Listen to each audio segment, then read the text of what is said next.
we get our residents in the community, the residents in the building, to interact with each other. And then they want to be there not because of the building, but actually because of the other people that are based there as well. And that for us is where we always want to try and get to. And that's kind of what Manchester's about, isn't it? People want to be in Manchester, not just because of the architecture, but actually because of the people and because of the culture and the vibe.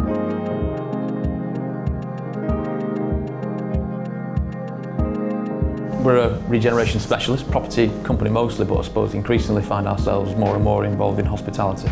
So I suppose what that means is as regeneration specialists, if you like, that means that we're really good at creating demand as opposed to just building something that's fairly obvious. You start off with buildings like this, which is an old warehouse. We've got about 5 or 6 old warehouses and mills in Manchester, and the raw ingredients are already there to do some really interesting stuff with. And we love that. If we can keep what we can, we keep it. Some bits you have to go because they're out of date and all the rest of it. But if we keep what we can, whether it's the girders, the strip back walls, the flooring, all those kind of things, we do. And that's kind of our company and our brand is to do that and keep parts of Manchester in Manchester.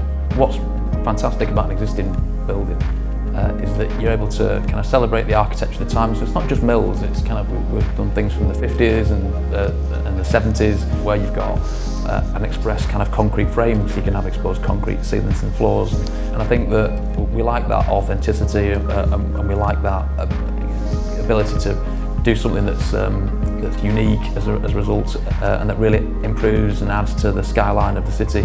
I think as well, when somebody walks for the first time into London Warehouse or one of the other old mills that we're doing, the first thing they say is they walk into the big atrium and they look up and it's like, wow, on a building like this, it's incredible. There's a lot of people just haven't had the chance to come into these older buildings. You know, you guys are developing all over the UK, but there's quite a concentration in Manchester. Why is that? Why Manchester for Capital Centric? We have been since we started. We've both been sort of in Manchester for most of our careers.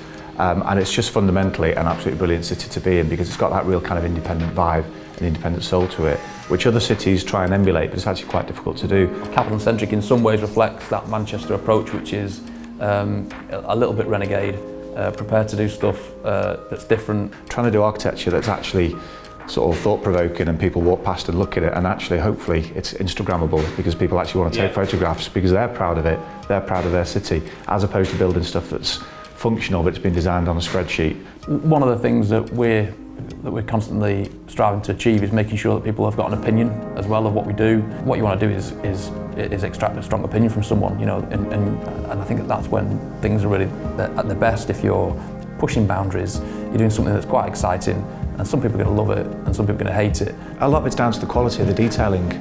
And it's things like, you know, some of the residential blocks that were built in 2006, 2007 look tired already, and it's all to do with things like, it's the details like how deep the windows are on the reveal.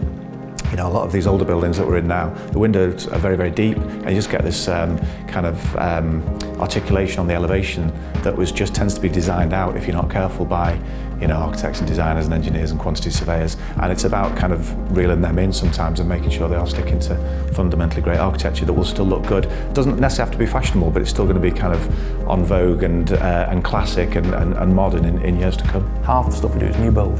And so it's just as important that we're, if you like, creating the heritage buildings for the future. So, and the way to do that is by really, you know, focusing hard on quality of architecture, interesting design, engaging design.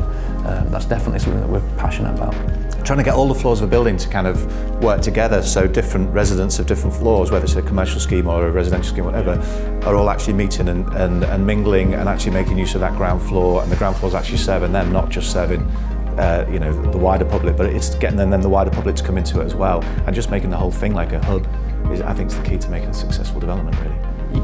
We don't really want to do things by halves, you know, you don't really want to just kind of give it a lick of paint and think, well, that's better and we'll make some money and move on. For us, actually, we take a bit of more of a long-term approach. We wanted to fundamentally improve the building and do a proper job of it. So we took everything out that existed here, and everyone said we're bonkers, you know, you shouldn't do it, you're nuts, you know, you're chucking away, you know, a load of value, if you like. But really, to do it justice, it needed us to take it back to this stuff, you know, bricks and steel beams and cast iron columns and go and do something really special instead, and unpick all of the problems and makes it really nice. Everybody walks in on that ground floor, looks up and says wow, because it is just actually an incredible building. But so many people in Manchester have never actually stayed here, and it was really about making the thing very, very accessible. It's a piece of Manchester's heritage. It's part of everyone's heritage, if you like. It's a huge part of what made the city so fantastic are its mill buildings, and so to be able to be the guardian of those for a period of time and to try and bring them back to life and make them special again and to allow people back into those spaces and even own a piece of it, I think is fantastic, because it was built by our ancestors and it built, that fantastic city that we all live in as a result.